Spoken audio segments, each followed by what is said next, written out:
बोलो साईनाथ महाराज की जय। ओम साई राम, ओम साई राम। प्रिय भक्तों, बाबा को प्रेम तथा भक्तिपूर्वक अर्पित की हुई तुच्छ वस्तु भी वे सहज स्वीकार कर लेते हैं, परंतु यदि वह अहंकार सहित भेंट की गई तो वह अस्वीकृत हो जाती थी। पूर्ण सच्चिदानंद होने के कारण वे बाह्य आचार विचारों को विशेष महत्व नहीं देते थे और विनम्रता और आदर सहित भेंट की गई वस्तु का अवश्य स्वागत किया करते थे। यथार्थ में देखा जाए तो सद्गुरु साईं बाबा से अधिक दयालु और हितैषी दूसरा इस संसार में और कौन है। उनकी तुलना समस्त इच्छाओं की पूर्ण करने वाली चिंतामणि या कामधेनु से भी नहीं हो सकती। जिस अमूल्य निधि की उपलब्धि हमें सद्गुरु से होती है वह कल्पना से भी परे है। ब्रह्मज्ञान प्राप्ति की इच्छा से आए हुए एक बहुत अमीर व्यक्ति को श्री साईं बाबा ने किस प्रकार उसका कल्याण किया और उसे उपदेश दिया। एक धनी व्यक्ति अपने जीवन में सब प्रकार से संपन्न था और उसके पास अतुल संपत्ति, भूमि और अनेक दास दासियाँ, घोड़े, हाथी वगैरह थे। जब बाबा की कीर्ति उसके कानों तक पहुंची तो उसने एक मित्र से कहा, मेरे लिए अब किसी वस्तु की इच्छा शेष नहीं रह गई है, इसलिए अब मैं शिरडी जाकर साईनाथ महाराज से ब्रह्मज्ञान प्राप्त करूंगा और यदि किसी प्रकार उसकी प्राप्ति हो गई तो फिर मुझसे अधिक सुखी इस संसार में और कौन होगा। उसके मित्र ने उसे समझाया कि ब्रह्मज्ञान की प्राप्ति आसान नहीं है, विशेषकर तुम जैसे अभिमानी और मोहग्रस्त आदमी को जो सदैव स्त्री, संतान और धन कमाने में ही फंसा रहता है। तुम्हारी ब्रह्मज्ञान की आकांक्षा की पूर्ति कौन करेगा, जो भूलकर भी कभी एक फूटी कौड़ी किसी को दान में नहीं देता है। अपने मित्र के परामर्श को उसने नहीं माना और आने जाने के लिए एक तांगा लेकर शिरडी आए और सीधे मस्जिद में बाबा के समक्ष पहुंच गए। साईं बाबा के दर्शन कर उनके चरणों पर गिरे और प्रार्थना करने लगे। आप यहाँ आने जाने वाले समस्त लोगों की थोड़े ही समय में ब्रह्म दर्शन करा देते हो। केवल यही सुनकर मैं बहुत दूर से इतना रास्ता तय करके आया हूँ। मैं इस यात्रा से बहुत अधिक थक गया हूँ। यदि कहीं मुझे ब्रह्मज्ञान की प्राप्ति हो जाए तो मैं यह कष्ट उठाना अधिक सफल और सार्थक समझूंगा। बाबा बोले, हे मेरे प्रिय भक्त, इतने अधीर मत हो, मैं तुम्हें शीघ्र ही ब्रह्म के दर्शन करा दूंगा। मेरे सब व्यवहार तो नगद ही होते हैं और मैं कभी किसी वक्त से कोई उधार नहीं करता। इसी कारण अनेक लोग धन, स्वास्थ्य, शक्ति, मान, पद, आरोग्य और अन्य पदार्थों की इच्छा पूर्ति के लिए मेरे समीप आते हैं। ऐसा तो कोई बिरला ही आता है जो ब्रह्मज्ञान का जिज्ञासु हो। भौतिक पदार्थों की अभिलाषा से यहाँ आने वाले लोगों का कोई अभाव नहीं है, परंतु आध्यात्मिक जिज्ञासुओं का आगमन बहुत ही दुर्लभ होता है। मैं सोचता हूँ कि यह क्षण मेरे लिए भी बहुत ही धन्य और शुभ है, जब आप जैसे भक्त और महानुभाव यहाँ पधार कर मुझे ब्रह्मज्ञान देने के लिए जोर दे रहे हैं। मैं शीघ्रता से और शहर से तुमको ब्रह्म के दर्शन करा दूंगा। यह कहकर बाबा ने उन्हें ब्रह्म दर्शन कराने के हेतु अपने पास बिठा लिया। लेकिन बाबा इधर उधर की चर्चाओं में लग गए, जिससे कुछ समय के लिए वे अपना प्रश्न भूल गए। उन्होंने एक बालक को बुलाकर एक मारवाड़ी के यहाँ से 5 रुपये उधार लाने के लिए कहा। लड़का पैसा लेने गया, लेकिन थोड़ी देर पश्चात वापस आया और लड़के ने आकर बतलाया कि मारवाड़ी के घर पे ताला लगा हुआ है और वहाँ कोई नहीं है। फिर बाबा ने उसे दूसरे व्यापारी के यहाँ भेज दिया। इस बार भी लड़का रुपए लाने में असफल रहा। इस प्रयोग को बाबा ने 2-3 बार दोहराया, परंतु उसका परिणाम कुछ नहीं निकला और लड़का पैसे लेकर के नहीं आ पाया। बाबा स्वयं सगुण ब्रह्म के अवतार हैं। इस 5 रुपये जैसी तुच्छ राशि की यथार्थ में उन्हें क्या आवश्यकता थी?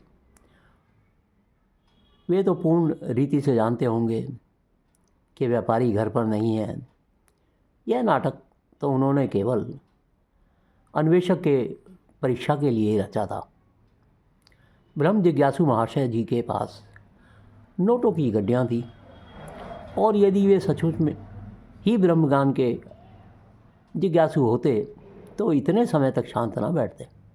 जब बाबा व्यग्रतापूर्वक 5 रुपये उधार लाने के लिए बालक को इधर से उधर भेज रहे थे तो वे दर्शक बने बैठे रहे। वे जानते थे कि बाबा अपने वचन पूर्ण कर ऋण अवश्य चुकाएंगे। यद्यपि बाबा द्वारा इच्छित राशि बहुत ही छोटी राशि थी, फिर भी वह स्वयं संकल्प करने में असमर्थ रहा और 5 रुपया उधार देने तक का साहस नहीं कर पाया।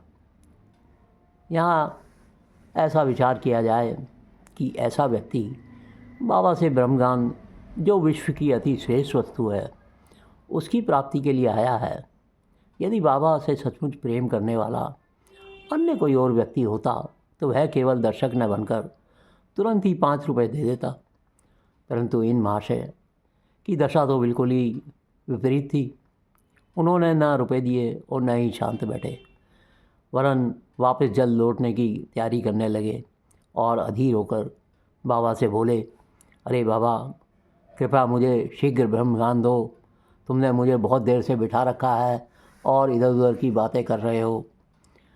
बाबा ने उत्तर दिया, मेरे प्यारे मित्र, क्या इस नाटक से तुम्हारी समझ में कुछ नहीं आया? मैं तुम्हें ब्रह्म दर्शन कराने का ही तो प्रयत्न कर रहा था। ब्रह्म का दर्शन करने के लिए 5 वस्तुओं का त्याग करना पड़ता है। 5 प्राण, 5 इंद्रियां, मन, बुद्धि तथा अहंकार। यह हुआ ब्रह्म ज्ञान। आत्मानुभूति का मार्ग भी उसी प्रकार है जिस प्रकार तलवार की धार पर चलना होता है। इसके पश्चात बाबा ने उस भक्त को ब्रह्म ज्ञान के लिए जो उपदेश दिया वह इस प्रकार है। पहला कर्तव्य, मुक्ति की तीव्र उत्कंठा। बाबा कहते हैं, जो सोचता है कि मैं बंधन में हूँ और इस बंधन से मुक्त होकर चाहे तो इस देह की प्राप्ति के लिए उत्सुकता और दृढ़ संकल्प से प्रयत्न करता रहे तथा प्रत्येक परिस्थिति का सामना करने को तैयार रहे, वही इस आध्यात्मिक मार्ग पर चलने के योग्य है। लोक परलोक के समस्त पदार्थों से उदासीनता का भाव, ऐहिक वस्तुएं, लाभ और प्रतिष्ठा, जो कि कर्मजन्य है, जब तक इनसे उदासीनता उत्पन्न नहीं होगी तब तक उसे आध्यात्मिक जगत में प्रवेश करने का अधिकार नहीं है। ईश्वर ने हमारी इंद्रियों की रचना ऐसी की है कि उनकी स्वाभाविक वृत्ति सदैव बाहर की ओर आकृष्ट होती है। हमें सदैव बाहर का ही ध्यान रहता है, न ही अंतर का। जो आत्मदर्शन और दैविक जीवन के इच्छुक हैं, उन्हें अपनी दृष्टि अंतर्मुखी बनाकर अपने आप में ही लीन होना चाहिए। जब तक मनुष्य दुष्टता त्याग कर दुष्कर्म करना नहीं छोड़ता, तब तक न तो उसे पूर्ण शांति ही मिलती है और न ही मन स्थिर होता है। यह मात्र बुद्धि बल द्वारा ज्ञान लाभ कदापि नहीं कर सकता है। जब तक मनुष्य सत्यवादी,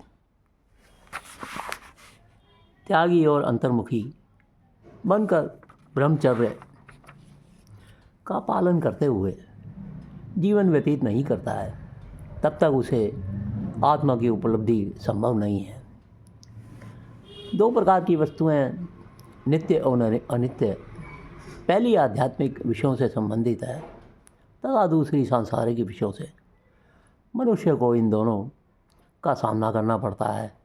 उस विवेक द्वारा किसी एक का चुनाव करना पड़ता है।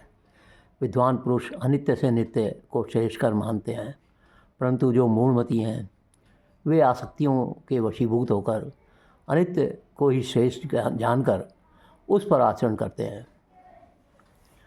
बाबा कहते हैं, मन और ज्ञानेंद्रियों का निग्रह करना बहुत आवश्यक है। शरीर एक रथ है, आत्मा उसका स्वामी एवं बुद्धि सारथी है। मन लगाम है और इंद्रियां उसके घोड़े हैं। इंद्रिय नियंत्रण ही उसका पथ है। जो अल्प बुद्धि हैं और जिनके मन चंचल हैं तथा जिनकी इंद्रियां सारथी के दुष्ट घोड़ों के समान हैं, वे अपने गंतव्य स्थान पर नहीं पहुंचते तथा जन्म मृत्यु के चक्र में ही घूमते रहते हैं। परंतु जो विवेकशील हैं, जिन्होंने अपने मन पर नियंत्रण कर लिया है तथा जिनकी इंद्रियां सारथी के उत्तम घोड़ों के समान नियंत्रण में हैं, वे ही गंतव्य स्थान पर पहुंच पाते हैं, अर्थात उन्हें परम पद की प्राप्ति हो जाती है और उनका पुनर्जन्म नहीं होता। जो व्यक्ति अपनी बुद्धि द्वारा मन को वश में कर लेता है, वह अंत में अपना लक्ष्य प्राप्त कर उस सर्वशक्तिमान भगवान के लोक में पहुंच जाता है। बाबा कहते हैं, मन की पवित्रता बहुत ही आवश्यक है। जब तक मनुष्य निष्काम कर्म नहीं करता, तब तक उसे चित्त शुद्धि एवं आत्मदर्शन संभव नहीं है। विशुद्ध मन में ही विवेक और वैराग्य उत्पन्न होते हैं, जिससे आत्मदर्शन के पथ में प्रगति हो जाती है। अहंकार शून्य हुए बिना तृष्णा से छुटकारा पाना संभव नहीं है। विषय वासना आत्मानुभूति के मार्ग में विशेष बाधक है। यह धारणा कि मैं शरीर हूँ एक भ्रम है। यदि तुम्हें अपने जीवन के ध्येय आत्म साक्षात्कार को प्राप्त करने की अभिलाषा है, तो इस धारणा तथा आसक्ति का सर्वथा त्याग कर दो। आत्मज्ञान इतना गूढ़ और रहस्यमय है कि मात्र खुद के प्रयत्न से उसकी प्राप्ति संभव नहीं है। इस कारण आत्मानुभूति प्राप्त गुरु की सहायता परम आवश्यक है। अत्यंत कठिन परिश्रम और कष्टों के उपरांत भी दूसरे क्या दे सकते हैं, जो ऐसे गुरु की कृपा से सहज ही प्राप्त हो सकता है, जिससे स्वयं उस मार्ग का अनुसरण कर अनुभव कर लिया हो, वही अपने शिष्य को भी सरलतापूर्वक पग पग पर आध्यात्मिक उन्नति करा सकता है। बाबा कहते हैं, जब भगवान किसी पर कृपा करते हैं तो वे उसे विवेक और वैराग्य देकर इस भवसागर से पार कर देते हैं। यह आत्मानुभूति ना तो नाना प्रकार की विद्याओं और बुद्धि द्वारा हो सकती है और न ही वेदाध्ययन द्वारा ही। इसके लिए किसी को यह आत्मा वर्ण करती है, उसी को प्राप्त होती है तथा उसी के सन्मुख वह अपना स्वरूप प्रकट करती है। जब यह उपदेश समाप्त हो गया तो बाबा उन महाशय से बोले, अच्छा महाशय, आपकी जेब में 5 रुपये के 50 गुना रुपयों के रूप में ब्रह्म है, कृपया उन्हें अपनी जेब से बाहर निकालो। उसने नोटों की गड्डी बाहर निकाली और गिनने पर सबको अत्यंत आश्चर्य हुआ कि वे 10-10 के 25 नोट थे।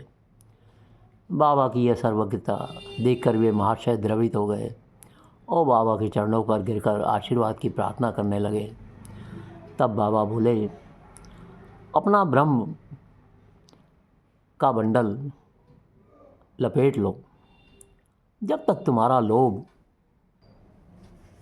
और ईर्ष्या से पूर्ण छुटकारा नहीं हो जाता, तब तक तुम ब्रह्म के सत्य स्वरूप को नहीं जान सकते हो।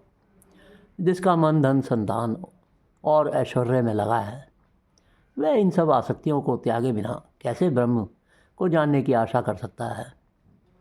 आसक्ति का भ्रम और धन की तृष्णा दुख का एक भंवर है, जिसमें अहंकार और ईर्ष्या रूपी मगरों का वास है।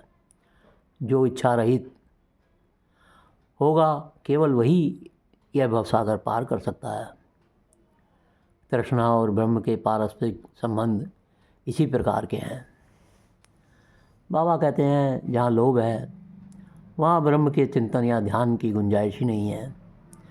फिर लोभी पुरुष को विरक्ति और मोक्ष की प्राप्ति कैसे संभव हो सकती है। लालची पुरुष को ना तो शांति मिलती है और ना ही संतोष मिलता है और ना ही वह दृढ़ निश्चयी होता है।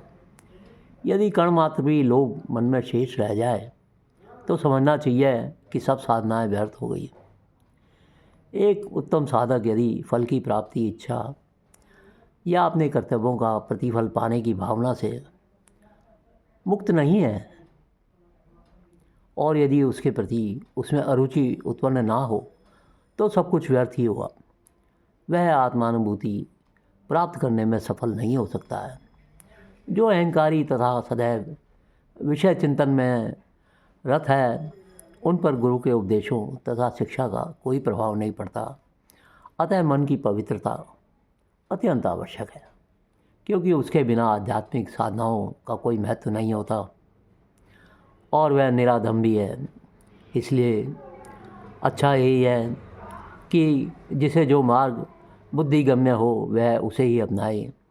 बाबा ने कहा, मेरा खजाना पूर्ण है और मैं प्रत्येक की इच्छा के अनुसार उसकी पूर्ति कर सकता हूँ, परंतु मुझे किसी भी भक्त की योग्यता या अयोग्यता का भी ध्यान रखना पड़ता है।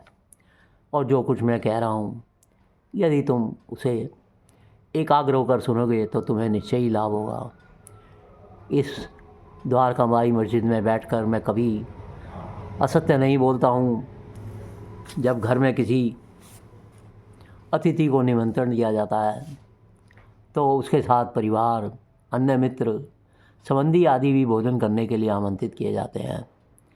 बाबा द्वारा धनी महाशय को दिए गए इस ज्ञान भोज में मस्जिद में उपस्थित सभी जन सम्मिलित थे और बाबा का आशीर्वाद प्राप्त कर सभी लोग उस धनी महाशय के साथ हर्ष और संतोषपूर्वक अपने अपने घरों को चले गए। प्रिय भक्तों, चैनल में यदि रुचि आ रही है तो वीडियो को सब्सक्राइब ज़रूर करें, लाइक और शेयर अवश्य करें और बाबा की कृपा प्राप्त करने के लिए उनका सदा स्मरण करते रहें, साईं साईं जपते रहें।